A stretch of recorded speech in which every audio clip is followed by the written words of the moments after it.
kita dapat menyanyikan pujian tentang kebaikan Tuhan. Kita bisa menyanyi pujian tersebut jika kita menikmati kebaikan Tuhan. Maka apa yang kita suarakan, apa yang kita syairkan dalam bentuk pujian, itu berdampak, itu menjadi berkat. Tidak jarang kita mendengar nyanyian rohani. Suaranya baik, tetapi tanpa penghayatan, pengalaman pribadi sebagai pemuji Tuhan itu, ya hanya enak didengar. Tetapi ketika kita mendengar pujian yang keluar dari lubuk hati kita, maka kita dapat merasakan kebaikan-kebaikan itu. Pada petang hari ini kita akan sama-sama merenungkan satu judul, kebaikan dalam lensa Injil. Banyak model kebaikan. Banyak sekali orang mengatakan orang itu baik, sungguh baik. Padahal belum tentu. Tetapi pada petang hari ini kita mau menyoroti kata kebaikan yang disoroti dengan terang Injil. Lensa Injil. Ya, lensanya lensa Injil. Kalau orang sulit melihat pandangan jauh, harus itu namanya min, ya. Lensanya lensa cekung. Kalau bacanya susah, mesti plus, lensanya lensa cembung. Tetapi pada kesempatan kali ini kita mau merenungkan kebaikan berdasarkan lensa Injil. Seperti apakah kebaikan itu? Ya, beberapa minggu kita terus berbicara tentang segala sesuatu yang disoroti berdasarkan lensa Injil. Ya, sesuai dengan visi misi GCC, membawa jemaat untuk mengenal Allah secara benar melalui apa yang diajarkan, disampaikan oleh Yesus Kristus. Mari kita serius di dalam mendengarkan bagian ini. Kita mau lihat Injil itu apa. Banyak orang mengatakan Injil itu kabar sukacita. Sukacita yang seperti apa yang dapat kita pahami, mengerti. Jangan kita berbicara Injil tapi sebetulnya kita nggak ngerti Injil itu apa. Wah, ini konyol sekali ya kalau demikian. Kita akan lihat seorang hamba Tuhan yang dipakai oleh Tuhan. Dengan dia hamba Tuhan ini, dia begitu produktif melayani pekerjaan Tuhan. Dan di dalam perjanjian baru dia menulis 13 surat. Yaitu Rasul Paulus. Kita mau lihat apa pemahaman Rasul Paulus tentang Injil. Yang dimaksud Injil itu kayak apa sih? Kita akan lihat. Injil adalah kabar keselamatan. Kabar sukacita karena di dalamnya terkandung keselamatan. Setiap orang mendambakan dan merindukan keselamatan. Ini semua orang mendambakan ini. Orang kaya, orang miskin, orang berpendidikan tinggi, siapapun dia sangat mendambakan yang namanya keselamatan. Tetapi jika mereka tidak menemukan keselamatan dari kekuatan atau kuasa Injil, mereka akan berusaha cari selamat dengan caranya sendiri. Sehingga kita temukan ada orang yang begitu berpusat kepada diri sendiri. Dia tidak mau tahu tentang orang lain. Dia hanya berbicara dan memusatkan kepentingan pribadinya sendiri. Kenapa? Karena dia tidak aman. Ya, orang yang tidak aman, penuh dengan kekhawatiran, ketegangan serta kegelisahan, dia akan berpusat kepada diri. Gak jauh-jauh, kita coba perhatikan di dalam keluarga kita. Seperti apakah pribadi-pribadi yang di tengah-tengah kita? Ibu bapak saudara terkasih, kita harus menghadirkan Injil di dalam keluarga. Di dalam orang-orang terdekat kita. Sehingga kita dapat memberikan dampak dalam kehidupan. Roma 1 ayat yang ke-16. Sebab aku mempunyai keyakinan yang kokoh dalam Injil. Iman percaya yang teguh di dalam Injil. Ini pernyataan Paulus. Karena Injil adalah kekuatan Allah yang menyelamatkan setiap orang yang percaya. Injil adalah kekuatan Allah yang menyelamatkan. Ibu bapak saudara terkasih. Kita semua merindukan keselamatan. Dan kita temukan jawabannya di dalam firman Tuhan sesuai dengan apa yang dituliskan Rasul Paulus. Injil adalah kekuatan Allah yang menyelamatkan bagi setiap orang yang percaya. Mungkin saat ini kita perlu diselamatkan. Kesehatan tubuh kita. Mungkin kita perlu diselamatkan. Rumah tangga kita. Mungkin perlu diselamatkan. Anak-anak kita mungkin perlu diselamatkan. Usaha pekerjaan kita mungkin kita perlu diselamatkan. Masa depan kita mungkin perlu diselamatkan. Firman Tuhan katakan, Injil adalah kekuatan Allah yang menyelamatkan. Yesus Kristus kita tahu bahwa dia adalah juru selamat. Juru selamat, jadi ahli menyelamatkan. Dan apa yang Yesus lakukan yaitu keselamatan dengan kekuatan Allah. Di dalam Roma 1 ayat yang ke-17. Sebab di dalamnya nyata kebenaran Allah. Ketika kita berbicara tentang Injil, di sana kita akan dituntun kepada pengenalan akan nyata. Kebenaran Allah itu akan dibuktikan. Akan nyata. Ini menjadi satu pembelajaran. Puji syukur kepada Tuhan. Di dalamnya nyata kebenaran Allah yang bertolak dari iman memimpin kepada iman. Seperti ada tertulis orang benar akan hidup oleh iman. Puji syukur kepada Tuhan. Ibu bapak saudara terkasih. Kita ini adalah orang-orang yang percaya. Maka kita beroleh anugerah keselamatan di dalam kekuatan Allah. Ketika kita mendalam di dalam iman percaya kita. Ketika kita bertumbuh di dalam iman percaya kita. Maka kita akan melihat kenyataan kebenaran Allah di dalam kuasa Injil. Sehingga saya tuliskan di sana, Paulus menikmati kebaikan Allah. Maka sebab itu dia begitu antusias, dia begitu produktif menuliskan surat-surat di dalam perjanjian baru. Kepada jemaat-jemaat Tuhan. Dia adalah rasul yang tidak secara langsung menjadi pengikut Kristus atau murid Yesus Kristus. Itu Paulus. Dia mengenal Kristus, Yesus Kristus setelah Tuhan Yesus naik ke surga. Itu Paulus. Berbeda dengan Yohanes, berbeda dengan Matius, berbeda dengan yang lain, murid-murid yang lain. Petrus, ya beda. Tetapi Paulus menikmati kebaikan Allah. Dan orang yang menikmati kebaikan Allah, dia mengerti apa keselamatan itu. Kalau kita lihat sejenak ya, di dalam Efesus 2 ayat 8 sampai dengan ayat yang ke-10. Efesus 2 ayat 8 sampai dengan ayat yang ke-10 ya. Ayat 8, Efesus 2 ayat 8 sampai 9, 2 ayat dulu itu ya. Ayat 8 dulu, oke. Sebab karena kasih karunia kamu diselamatkan. Diselamatkan oleh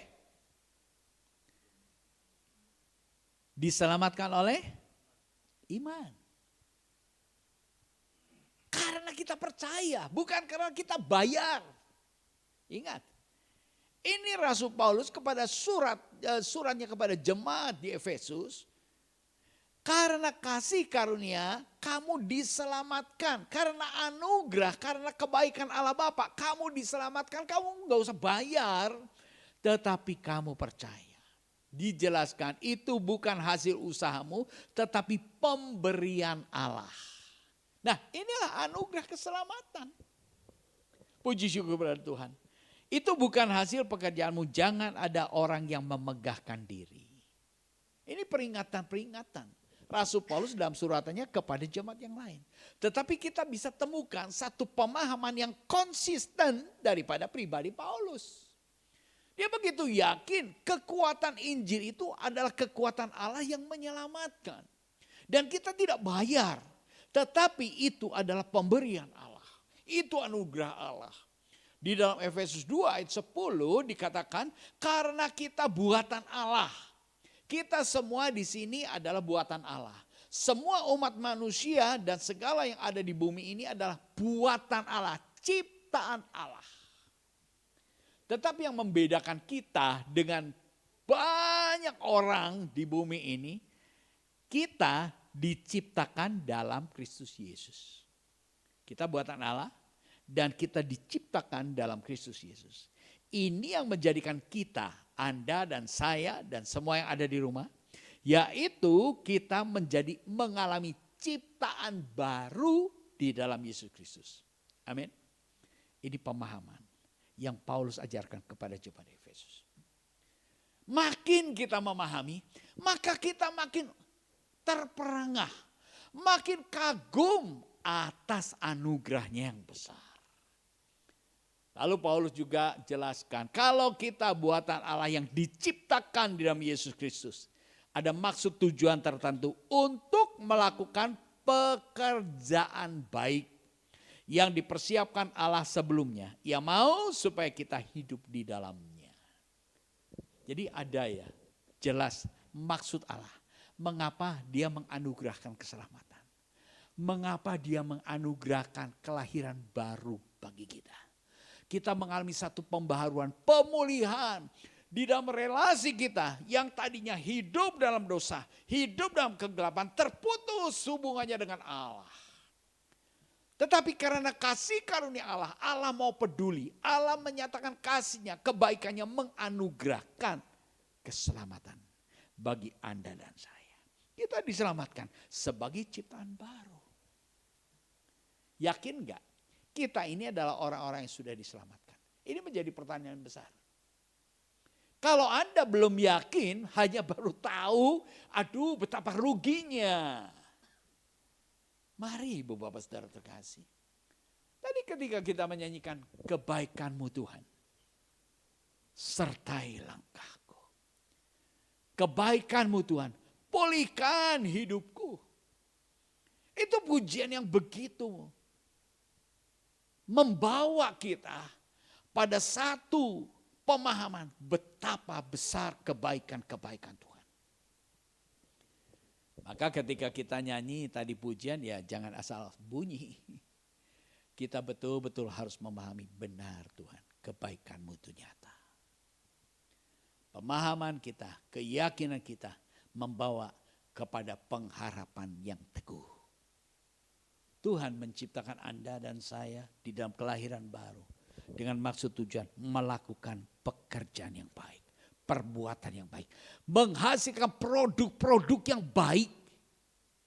Bukan baik untuk dipuji orang. Bukan baik untuk sekedar pencitraan. Ya, ada orang berbuat baik untuk pencitraan. Tangan kiri menyatakan kebaikan, tangan kanan korup. Banyak itu yang begitu. Tangan kanannya nyolong, lalu tangan kirinya bagi-bagi kebaikan. Supaya apa? Supaya orang, wah aku ini. Begitu. Banyak kita temukan model-model kebaikan yang demikian. Tetapi ketika kita menyingkap kebaikan dalam lensa Injil, kita harus mengerti apa yang Paulus pahami tentang Injil itu. Kita akan melihat ya, di dalam slide berikutnya, bersyukur memuji kebaikan Allah.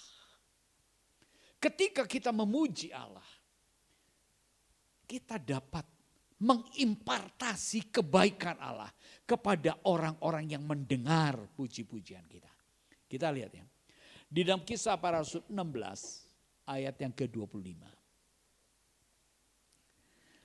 Tetapi kira-kira tengah malam Paulus dan Silas berdoa dan menyanyikan puji-pujian kepada Allah.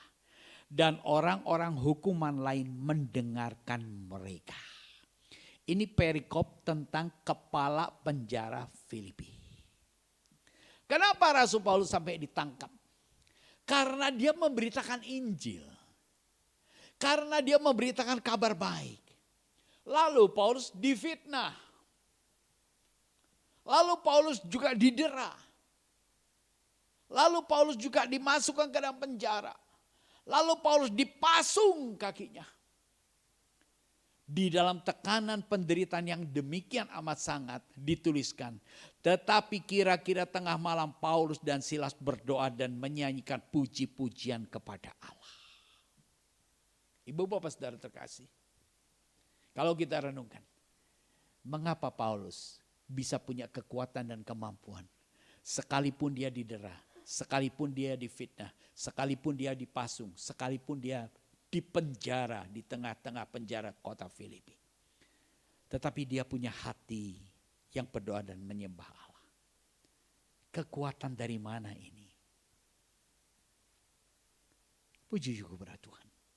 Kekuatan dari mana? Dan kira-kira kita berangan-angan. Paulus dan Silas berdoa dan menyanyikan puji-pujian kepada Allah. Dituliskan puji-pujian kepada Allah. Dia mengucap syukur atas kebaikan-kebaikan Tuhan sekalipun dia dalam pasung. Dia dalam dera. Dia dalam fitnah. Biasa orang kalau didera, difitnah, dicambuk, dipasung, apa yang terjadi? Depresi, stres. Betul enggak? Trauma. Tetapi kalau kita lihat, ibu bapak saudara terkasih, Paulus dan Silas malah dia memuji Tuhan. Memanjatkan rasa syukur, memberitakan kebaikan-kebaikan Tuhan. Dan dikatakan di sana, dan orang-orang hukuman lain mendengarkan mereka. Perhatikan ini.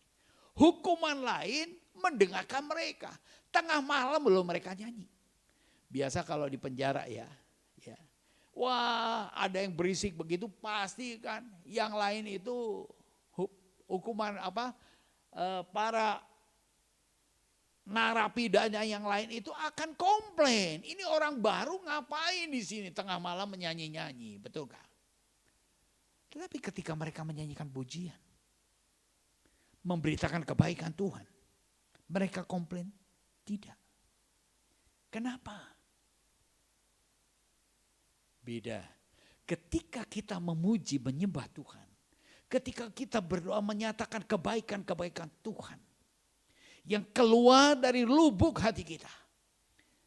Menggentarkan dan menggerakkan orang-orang yang mendengarnya.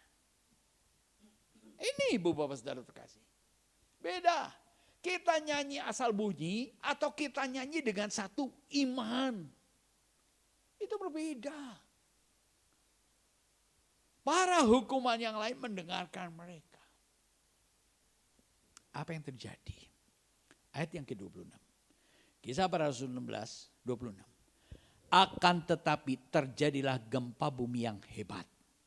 Sendi-sendi penjara itu goyah.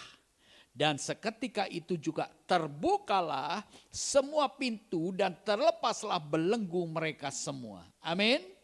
Ini gempa bumi kelepasan. Nah ini. Puji-pujian yang menyatakan kebaikan Tuhan. Rasa syukur yang kita panjatkan sekalipun kita dalam keterpurukan. Sekalipun kita dalam kesesakan. Sekalipun kita dalam belenggu. Puji-pujian yang kita naikkan sanggup memberikan kelegaan. Sanggup memberikan kebebasan. Semua belenggu terbuka. Ini yang terjadi, ibu bapak saudara terkasih. Cerita ini mungkin kita sudah hafal. Terlalu banyak kali kita mendengar. Tetapi mari kita renungkan pada kesempatan petang hari ini.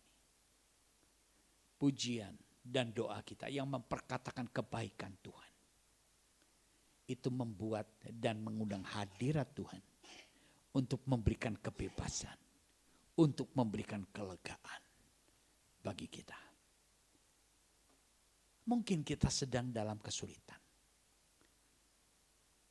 Mungkin kita sedang tidak harmonis dengan relasi pasangan hidup kita. Mungkin kita sedang tawar hati menghadapi perilaku anak-anak kita. Banyak pergumulan yang seharusnya dan sedang kita alami. Mampukah kita mengucap syukur atas kebaikan Tuhan? Sebagaimana Paulus, dia didera, dia difitnah, dia dipasung, dia dipenjara. Tetapi dia melakukan doa dan puji-pujian memperkatakan kebaikan-kebaikan Allah yang didengar oleh orang banyak. Di dalam ayat yang ke-27. Ketika kepala penjara itu terjaga dari tidurnya dan melihat pintu-pintu penjara terbuka, ia menghunus pedangnya, hendak apa? Hendak apa? Hendak bunuh diri. Karena ia menyangka bahwa orang-orang hukuman itu telah melarikan diri. Ini reaksi daripada kepala penjara. Ketika dia sadar, pintu-pintu penjara semua terbuka. Tidak pikir panjang. Dia langsung menghunus pedangnya hendak membunuh dirinya. Karena dia pikir gak ada jalan keluar. Pasti ini para penjahat sudah kabur semua. Itu di dalam pemikirannya. Tetapi apakah benar? Para penjahat, orang-orang tahanan itu semua udah kabur. Ini menjadi perenungan bagi kita. Zaman sekarang zaman yang sangat kritis. Mari kita juga merenungkan firman Tuhan secara kritis. Ini respon daripada kepala penjara. Dia berpikir seolah-olah gak ada jalan keluar. Seolah-olah sudah jalan buntu. Waktunya aku mau bunuh diri. Mungkin ada yang kita kenal. Mereka dalam kesulitan yang amat sangat. Sehingga mereka berpikir aku akan mengakhiri hidupku. Aku akan bunuh diri saja. Tetapi ketika kita menyatakan kebaikan-kebaikan Allah. Maksud mereka mengakhiri hidupnya bisa diubahkan. Puji syukur kepada Tuhan. Apa yang terjadi? Kita lihat di dalam slide berikutnya. Memberitakan kebaikan Allah. Kisah Para Rasul 16 ayat 28. Tetapi Paulus berseru dengan suara nyaring katanya, jangan celakakan dirimu sebab kami semua masih ada di sini. Ya. Kisah Para Rasul 16 ayat yang ke-28. Tetapi Paulus berseru dengan suara nyaring katanya, jangan celakakan dirimu sebab kami semua masih ada di sini. Benarkah para penjahat itu, para orang-orang hukuman itu masih ada di tempatnya, ada di selnya masing-masing? Sekalipun pintu penjara terbuka? Benar tak? Kita yang sering dengar cerita, iya memang benar. Tetapi mari kritisi.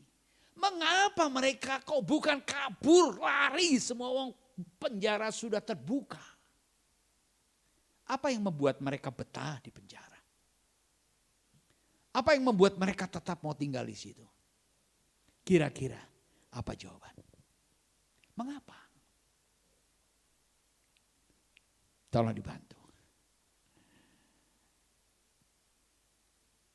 Pak Akyong mungkin? Kunaonnya? Bodoh-bodoh teuing penjahat teh. Pantong geus kabuka, lain berwe lompat tuh. Kenapa? Mari kita kritisi. Sekarang kan zaman sudah modern. Kita harus kritis di dalam merenungkan Injil. Di dalam merenungkan kronologi peristiwa demi peristiwa. Kenapa mereka tetap tinggal di situ? Karena mereka mendengar pujian, penyembahan yang memperkatakan kebaikan-kebaikan Tuhan. Amin. Ketika perkataan kita memuji Tuhan.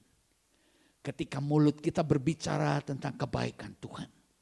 Di sana ada hadirat Tuhan. Yang membuat mereka betah. Mereka tidak ingin lari keluar sana. Sebab mereka dapat menikmati di situ ada hadirat Tuhan.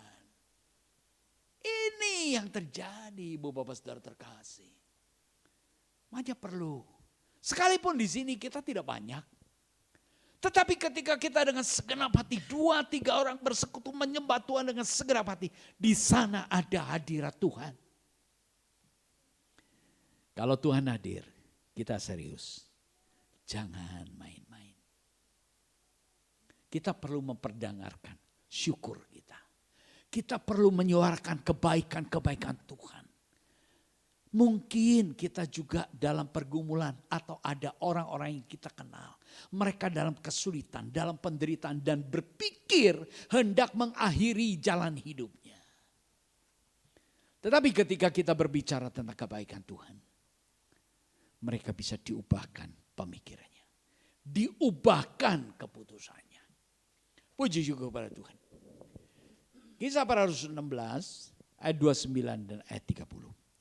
Kepala penjara itu menyuruh membawa suluh. Lalu berlari masuk dengan gemetar. Tersungkurlah ia di depan Paulus dan Silas. Ia mengantarkan mereka keluar sambil berkata, Tuan-tuan, apakah yang harus aku perbuat supaya apa? Supaya apa? Yang ditanyakan tentang keselamatan.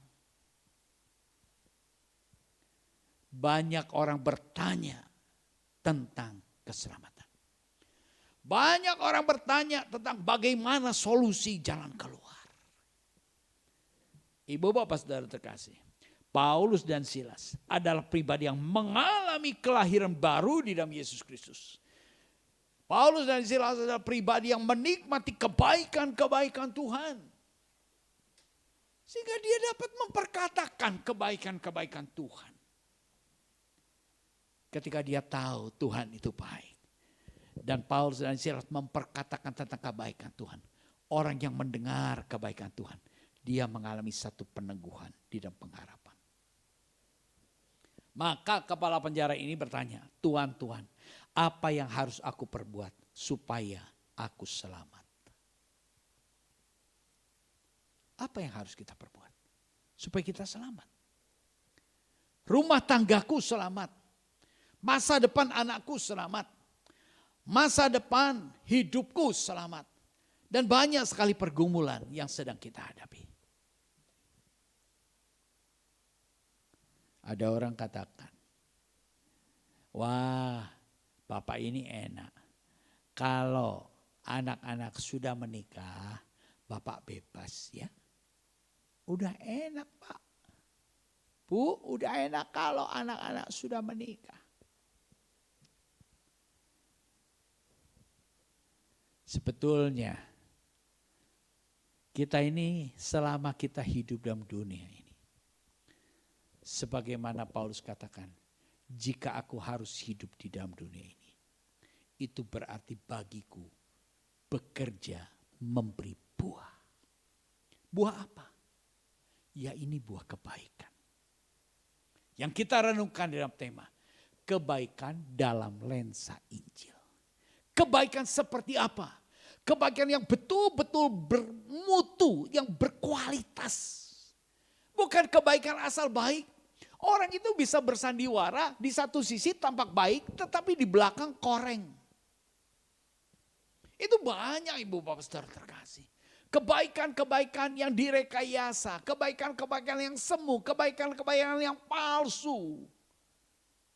Tapi pada petang hari ini, kita mau merenungkan apa yang Paulus dan Silas lakukan sebagai buah pribadi yang diselamatkan karena anugerah. Kita harus menghargai anugerah. Ya, kita harus kagum terhadap anugerah Allah. Kita harus terpesona akan kesempurnaan kebaikan Tuhan. Sehingga kita dapat memberikan jawaban kepada mereka yang bertanya. Apakah yang harus aku perbuat supaya aku selamat? Paulus katakan, aku punya keyakinan yang kokoh dalam Injil. Karena Injil adalah kekuatan Allah yang menyelamatkan.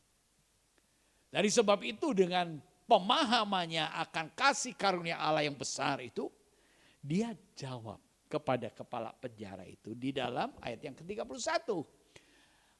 Kisah para Rasul 16, 31, jawab mereka, jawab Paulus dan Silas, percayalah kepada Tuhan Yesus Kristus dan engkau akan selamat. Engkau dan seisi rumahmu. Mau kita mengalami keselamatan?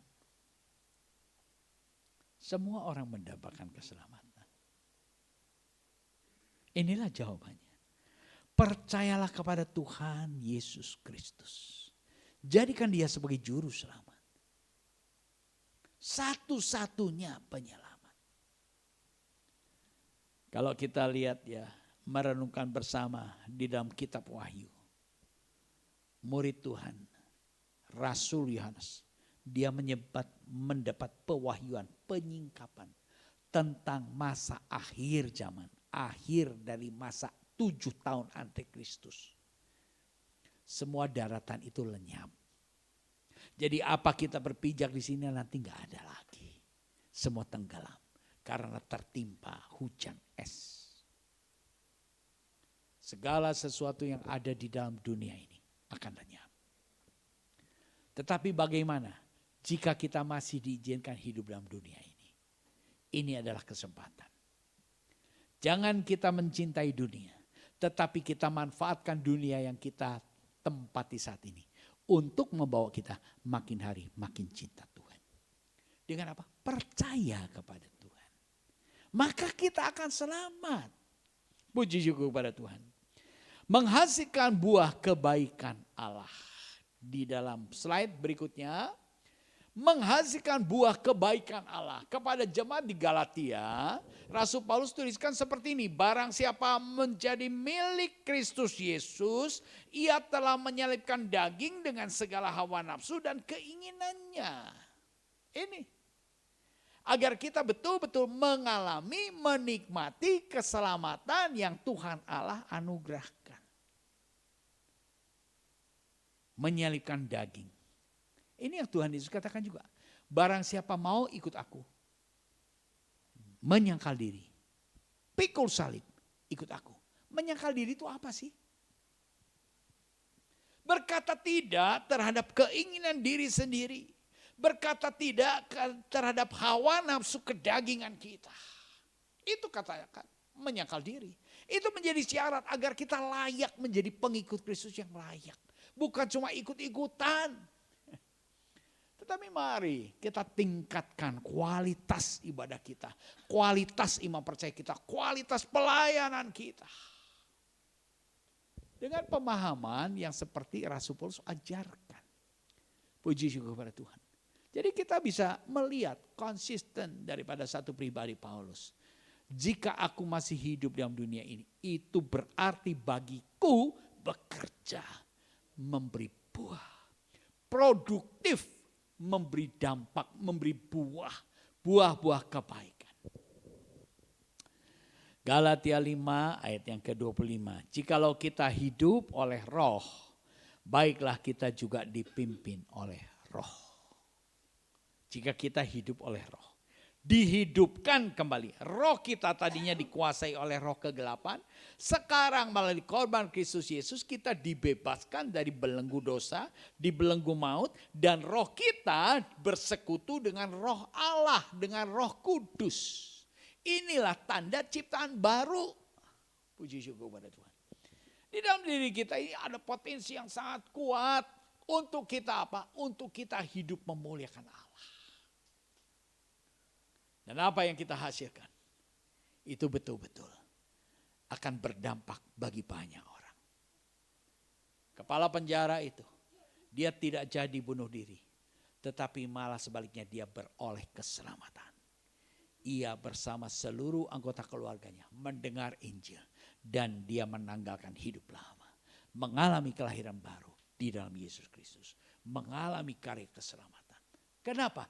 Karena ada kebaikan-kebaikan yang dikeluarkan, yang diperkatakan oleh orang-orang yang mengalami kebaikan Tuhan.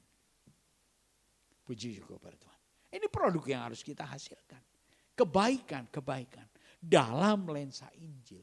Bukan kebaikan-kebaikan supaya bangga, supaya pencitraan, supaya orang-orang tahu aku ini baik ya. Kebaikan manusia itu seperti kain lapuk. Mari, Ibu Bapak Saudara terkasih, petang hari ini kita menyadari, terpesona dengan anugerah Allah. Terpesona dengan kesempatan yang Tuhan masih berikan.